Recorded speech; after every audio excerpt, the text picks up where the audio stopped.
Let's come back into this debate. ناظرین, پاکستان کی معاشی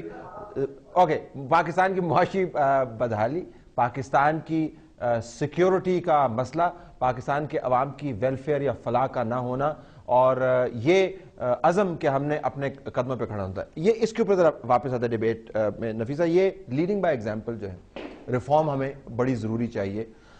ہمیں پتا ہے کہ امریکہ کی ایڈ پر انحصار کرتے ہوئے چاروں آپ ایگری کر رہے ہیں. ایک تو میتھ اس کی بہت بڑی ہے, لیکن وہ مینیپولیٹ کرتے ہیں اور ہماری سیکورٹی پالیسیز کو افیکٹ کرتے ہیں. اپنے سٹیپ فارورڈ لینا, ریڈیکل چینج لینی ہے. آپ بات کر رہی تھی کہ جی لیڈنگ بائی ایگزامپل. ابھی دوران وقفہ پتہ چلا کہ 61% جو ہمارے ریپرزینٹیٹیوز ہیں وہ کہتے ہیں ہماری انکم نہیں ہے. اینڈ آئی ایم شیور اسی ایگزامپل کو دیکھتے ہوئے کروڑوں پاکستانی بھی یہ کر رہے ہوں گے. یہ کام کرنے کا ہے, اس سے نیشنل سیکیورٹی بڑھے گی. ہم تو اپنے فائنانس کمیٹی میں ہم نے بار بار یہی کہا ہے کہ پارلیمنٹیرینز جو ہیں ان کے بے شک ہم نیشنل اسمبلی میں ساری چیزیں لے کے آئیں, کھل کے ہم لوگ ڈسکس کریں. ہم لوگ کوئی چھپانے والی بات نہیں ہے, لیکن ہم لوگوں کو not just leading by example, اچھی اسٹریٹجیز ڈیولپ کرنی چاہیے اور رول ماڈل کی طرح we have to come up with good policies. اب جسٹ اس کا میں ایک پوائنٹ کروں گی کہ اس وقت امریکہ فکسیشن جو ہے نا وہ اٹ از اسپریڈنگ لائک ایک نیگیٹو چیز ہے. ہمیں امریکہ فکسیشن سے نکل کے دوسرے اپنے پارٹنرز چھوڑنے, کمبل ہمیں نہیں چھوڑنا. دوسرے نہیں دیکھیں, وہی جو ہے کہ ہم اپنی foreign policy as a whole صرف امریکہ کے ساتھ نہیں ریویو کرنا ہے, لیکن ہماری اپنی foreign policy as a whole. ہم ابھی تک کولڈ وار کے دائرے میں ہیں اور وہی ہماری 70s اور 60s والی فورن پالیسی چل رہی ہے. ہم ایز اے اسٹیٹ, ہم ایز اے پیپل, ہم لوگوں کو چاہیے as a parliamentarian, I believe that کہ ہمیں اپنی پوری فورن پالیسی کو ریوزٹ کرنا ہے. جیسے عابد صاحب نے کہا کہ ہمیں اپنے نیبرز کے ساتھ فرینڈلی ریلیشنز رکھنے ہیں, ہمیں اپنے جو ٹرمز آف انگیجمنٹ ہیں دوسرے ملکوں کے ساتھ وہ ٹریڈ کی بنیاد پر کرنے ہوں گے اور پیسفل ریلیشنز کرنے ہوں گے. پاکستان کو آئسولیشن سے اس وقت پاکستان کا المیہ یہ ہے, یا جو اس وقت کرائسس یہ ہے کہ ہم آئسولیشن میں جا رہے ہیں. اور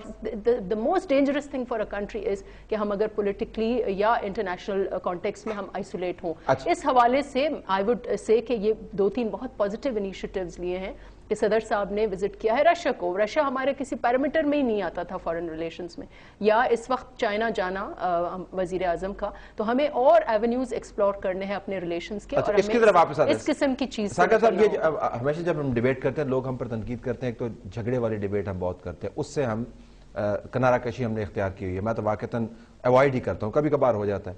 دوسرا وہ کہتے ہیں سولوشن دیا کریں. سولوشن کے اوپر میں یہ سمجھتا ہوں کہ سولوشن کی پاکستان میں کمی نہیں ہے. This is an over analysed country. جتنا تجزیہ ہم نے پاکستان کا کیا ہے میرے خیال میں دنیا میں کسی اور. سولوشنز بھی بہت سارے ہیں. اب ایک مینڈیٹڈ حکومت ہے, ضرورت بھی ہے سیکیورٹی کی بھی, معیشت کے بھی, لوگ بھی چلا رہے ہیں, امپلیمنٹ کیوں نہیں ہوتے یہ solution?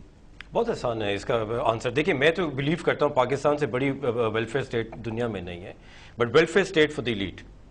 The fact is 9% tax to GDP ratio جس ملک کا ہو اور وہ سارا کلیکٹ ہو رہا ہو مڈل کلاس سے, تو what do you expect? Why would insiders in the parliament tax themselves? اتنا بڑا اگر ان کو ایک ملا ہوا ہے. عمرہ کے لیے فلاحی ریاست ہے, ماشاءاللہ, یہ تو بڑا زبردست کانسیپٹ ہے. عمرہ کے لیے فلاحی ریاست, تو ہم چینج, یہ مڈل کلاس کنسنسس چینج کر سکتے ہیں اس کو. اور کچھ پریشر ڈیولپ ہو رہا ہے میڈیا کی وجہ سے, یا I just hope کہ ہماری آنکھیں کھلیں اور ہم اپنے آپ کو کورس اپنا کریکٹ کریں. But it's not going to be easy because it's a huge. اچھا عابد صاحب, یہ توقع, گو ایہڈ, آپ پہلے بات کریں. آئی تھنک آپ نے بڑی اچھی بات کی ہے کہ دیکھیں الٹیمیٹلی سولوشنز جو ہیں ہمیں ڈھونڈنے پڑیں گے. اور جس طرح نفیسہ نے کہا, دیکھیں ایک ہماری ایک نیشنل سائیکی ہوگی ہے کہ فار ایوری پرابلم سالونگ ہم باہر چلے جاتے ہیں. یہ امریکہ سے چلے گئے, رشیا چلے گئے, یہ China. The solution lies within this country. اس میں سب سے امپورٹنٹ ہے پارلیمنٹ جو ہے. جس طرح اگر انہوں نے اب سیکورٹی پالیسی پہ ڈیبیٹ ہوئی ہے, انرجی پہ ڈیبیٹ کریں, واٹر پہ ڈیبیٹ کریں, پاپولیشن پہ ڈیبیٹ کریں, مطلب ایجوکیشن پہ کنسنسس بنائیں ہر میجر ایشو پہ, تاکہ جتنی پروونشل گورنمنٹس ہے, فیڈرل گورنمنٹ وہ کنسنسس لے کے آگے بڑھے. اور تبھی پھر امپلیمنٹیشن ہوگی کہ جب آپ کی ساری جو گورنمنٹس ہیں اور ایلیٹ ہے وہ ایک ہی پیج پہ آئیں گے.